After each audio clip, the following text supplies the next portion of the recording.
De silence s'il vous plaît, mais ouais, avec le micro je vais passer de bruit donc ça devrait aller. Donc d'abord je voudrais souhaiter dire la bienvenue à tous, et plus particulièrement à tous les nouveaux Virlandais qui sont venus me saluer ce matin et les autres. Donc à monsieur le sous-préfet Éric Suzanne, le lieutenant José Alfonso, chef de la brigade de Podensac, et monsieur le trésorier, monsieur Maximilien sont excusés. Donc monsieur le député Gilles Savary est à nos côtés. J'étais à ses vœux avant-hier soir, il est au mien aujourd'hui. Je vous remercie d'être présent, monsieur le député. Monsieur le conseiller départemental, puisque maintenant c'est ainsi qu'on le nomme, conseiller départemental Hervé Gillet, et que je remercie aussi, mais qui vient tous les ans, il est toujours fidèle, et j'espère qu'il sera là, il est toujours là d'ailleurs, pour les subventions qui nous aident à avancer dans nos projets. Donc merci Hervé. Monsieur le président de l'UQTOM, que je n'ai pas vu, mais qui devait arriver, donc Jean-André Lemire. L'UQTOM, c'est les ordures ménagères, le traitement des ordures ménagères, donc c'est important. Messieurs les maires et élus, messieurs et mesdames les présidents des associations de la commune qui œuvrent pour dynamiser notre village, et même au-delà pour certains, messieurs et mesdames les commerçants et artisans, le tissu économique de notre village. Donc monsieur le maire de la Brède devait être là, puisqu'il a défendu nos dossiers, mais bon, je pense qu'il n'est pas encore arrivé. Le major Quesnesson, pour la brigade de Cadillac, on n'oublie pas, puisqu'il était à Podensac auparavant. Et je n'oublie pas le jeune retraité, ancien commandant de brigade de Podensac, Yves Moleda, qui nous fait le plaisir tous les ans de venir nous retrouver. Ça lui fait plaisir de retrouver quelques amis aussi. Voilà. Donc, normalement, il devrait y avoir pas le commandant Jean-Luc Olivier, mais le lieutenant Jean-Paul Gelder, mais je ne l'ai pas encore vu. Voilà. Et puis, par contre, je suis fier d'avoir 3 Virlandais qui font partie du centre de Cadillac. Il s'agit de Tony Vidal, Maxence Boulet et Tom Curillon, donc des jeunes pompiers. Et c'est très très important, effectivement, pour la vie d'une caserne et pour les secours qu'ils apportent à la population.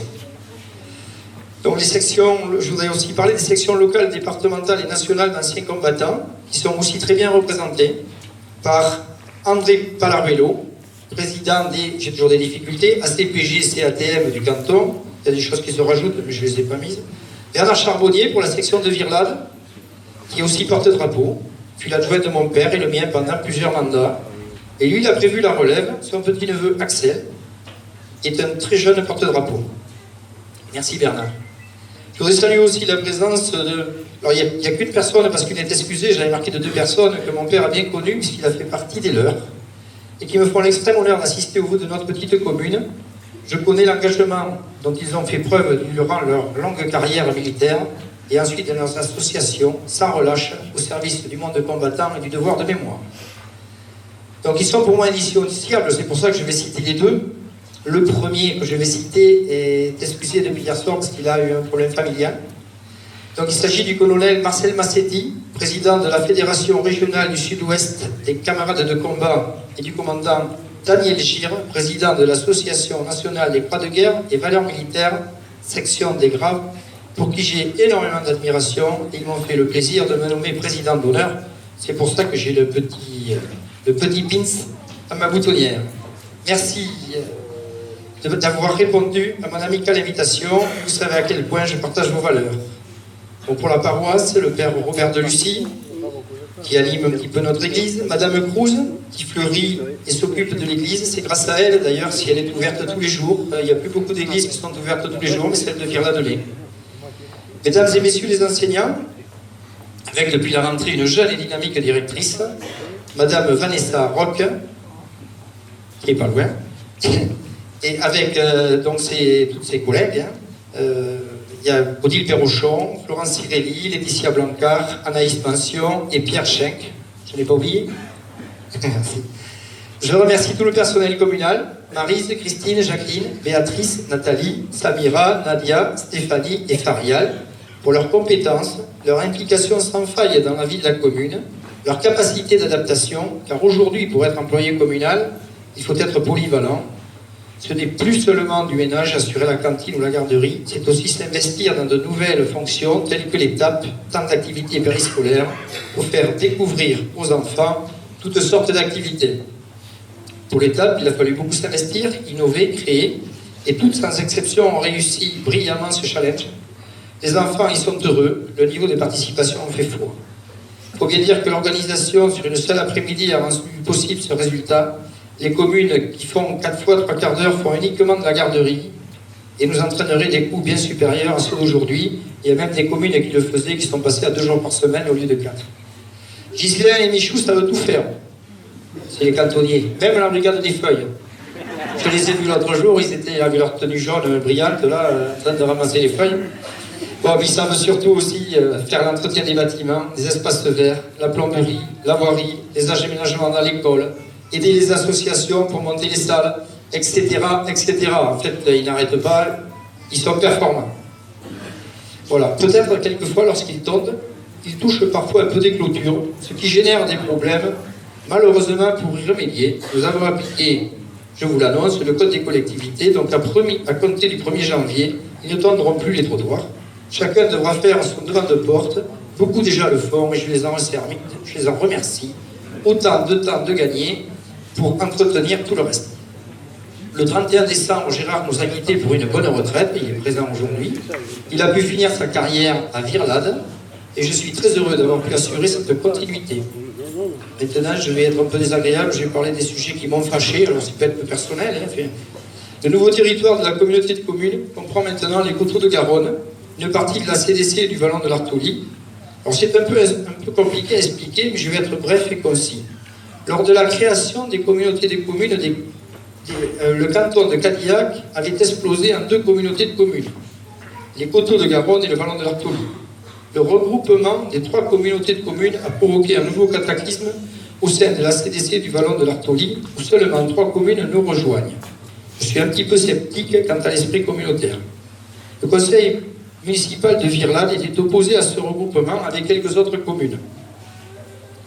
Nous étions conformes à la loi puisque nous dépassions les 20 000 habitants. Cela suffisait pour rester en l'état. Ou s'il devait y avoir rapprochement, nous pensons qu'il aurait été plus judicieux de nous rapprocher du Sud-Gironde, sachant que pour des sujets comme le tourisme et la Garonne, les passerelles sont possibles entre communautés des communes, mais la majorité a fait un autre choix. La présentation par le cabinet chargé d'étudier le dossier a démontré ce que nous redoutions. Les nouvelles CDC associées avaient un taux d'imposition beaucoup plus élevé que le nôtre. Pour uniformiser le taux des taxes, il va falloir augmenter les nôtres, enfin les vôtres, sans apporter obligatoirement de services supplémentaires, c'est seulement mécanique. Il faut positiver, ce rapport note qu'il serait bien de penser à une nouvelle zone d'activité près de l'échangeur. Il paraît que cela se fait ailleurs. Cela fait plus de 20 ans que je le dis, mais la zone est classée naturelle. C'est pourtant un générateur d'emplois et de richesses. Que de temps perdu.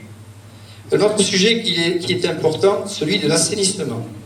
Le problème ne vient ni du syndicat, ni de son président, que je salue pour le considérable travail qu'il effectue, pour servir l'intérêt général. Mais il faut savoir quand même qu'il travaille avec la mémoire vivante du syndicat, Henri Arnaud, mon adjoint que vous connaissez presque tous, d'ailleurs que nous appelons Tonton. Une tranche est prévue depuis plus d'1 an pour assainir l'école, la salle des fêtes et le bourg. Le problème réside au fonçage sous la voie ferrée. Durée des travaux, 1 journée. Seulement, la SNCF ne peut envoyer personne avant octobre 2017. Et ça fait 1 an et demi, 2 ans que ça dure. Et cela, malgré l'intervention de Gilles Savary, notre député, qui a essayé d'intervenir, mais qui apparemment reste sans réponse. Ils sont puissants, la SNCF. Et il faut savoir que ce surcoût des travaux est de 30 000 € facturé par la SNCF pour le ralentissement des trains. Ce jour-là, je pense que le billet coûtera moins cher. En revanche, suite à l'accident très récent de Bautiran, la SNCF a envoyé des sous-traitants pour réparer les grillages aux abords des passages à niveau. Et là, aucun problème, ils ont pu superviser le chantier. Après, ce qui est désagréable aussi, ce sont les incivilités qui deviennent pénibles. Les déchets jetés dans les bois. Alors la proximité de la déchetterie est sûrement une des causes. Je remercie au passage tous les bénévoles qui participent tous les ans à la journée de nettoyage et qui seront encore là samedi 18 mars. Mais aussi la dégradation des biens publics, la boîte à livres, les panneaux de signalisation et j'en passe. Toutes ces petites choses au quotidien deviennent lourdes et prennent du temps aux employés communaux pour la remise en état et votre argent en même temps. Cette année ne fut pas une grande année de réalisation. Les restrictions budgétaires de l'État se sont fait sentir lourdement Et nous l'avons fait en 2016, nous n'avons pas fait en 2016 le repas des anciens, je me rappelle si vous l'avez dit l'année dernière, pour tenir compte effectivement de la conjoncture et privilégier le budget du CCAS pour les secours. Tout le monde l'a compris, je les en remercie. Par contre, nous avons continué les travaux pour la chaufferie de l'école, donc tous les budgets sont prêts, tout est prêt, il n'y a plus qu'à les entreprises à intervenir, c'est commencé, mais ce n'est pas fini. Donc pour la fin du mandat, j'ai demandé à mon équipe de travailler à la réalisation des logements rue Naudoy, construire une classe supplémentaire en dur et la remise en état des murs de l'église et les peintures intérieures, ainsi que du monument aux morts pour le centenaire de l'armistice le 11 novembre 2018. Je souhaiterais qu'il soit refait. Donc je compte sur toi, Hervé, sur le conseiller départemental, sur l'État, et puis pourquoi pas une aide parlementaire pour nous aider dans ces dossiers. Cette année sera compliquée, avec toutes les élections à venir. Vous aurez des choix importants à faire, mais là, je ne suis pas capable de vous conseiller.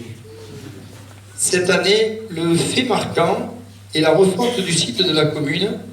Donc nous allons vous mettre la page principale de garde pour que vous voyez comment ça fonctionne, qui est plus convivial, modernisé, mais aussi plus facile à maintenir, presque en temps réel. Donc je remercie à ce sujet Thierry Malartic, qui est le concepteur du site et qui est pas, oui, voilà, à côté de son ordinateur, Sonia et Pascal, qui ont fait la maquette et qui sont à même de vous renseigner. Pour ce qui est des associations, des solutions sont prêtes pour qu'ils puissent accéder à une page de site ou même intégrer leur site par un lien.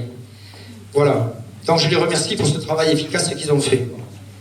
Je remercie aussi tout mon conseil municipal et tout le personnel, parce qu'en fait, si on est là, c'est une équipe, hein, autant les élus que les employés. Je remercie tout le monde donc, pour le travail efficace qu'ils ont effectué cette année. Je remercie bien sûr ma compagne de me supporter, c'est sûrement pas facile tous les jours. Voilà. Maintenant, je vais bientôt avoir fini, donc je voudrais que Madame Jacqueline Sastre vienne me rejoindre sur scène. Je ne sais pas où elle est. Voilà. Parce que j'ai quand même... Il a travaillé pendant plus de 30 ans à la mairie de Virla.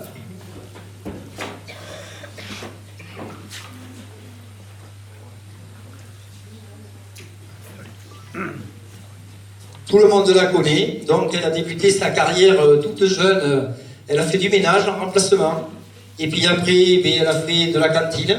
Et puis elle a fini, elle était ATSEM, c'est ce qu'elle souhaitait. Et je pense qu'elle a passé une belle carrière à Virlade. Et je la remercie pour vraiment sincèrement pour tout le travail qu'elle a fait. Et puis l'esprit d'équipe qu'il y avait, c'était vraiment sûr. Et ça l'est toujours d'ailleurs. Donc je te remets la médaille de travail. Pour essayer de ne pas te quitter.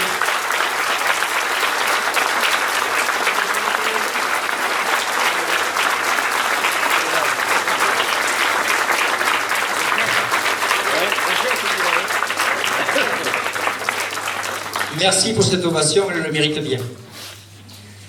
Voilà. Donc, et bien je tiens au nom de mon conseil municipal, du personnel et de moi-même, à vous souhaiter tous mes vœux les plus sincères pour cette nouvelle année.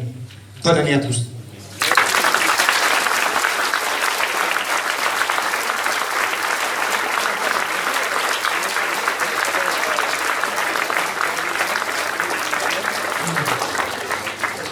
Voilà. Donc on va vous mettre la page de garde du site. Donc il faudrait que... Oui, vous pouvez descendre. Il faudrait que Karl éteigne les lumières pour remettre la page du site. Et puis vous allez pouvoir discuter. Et puis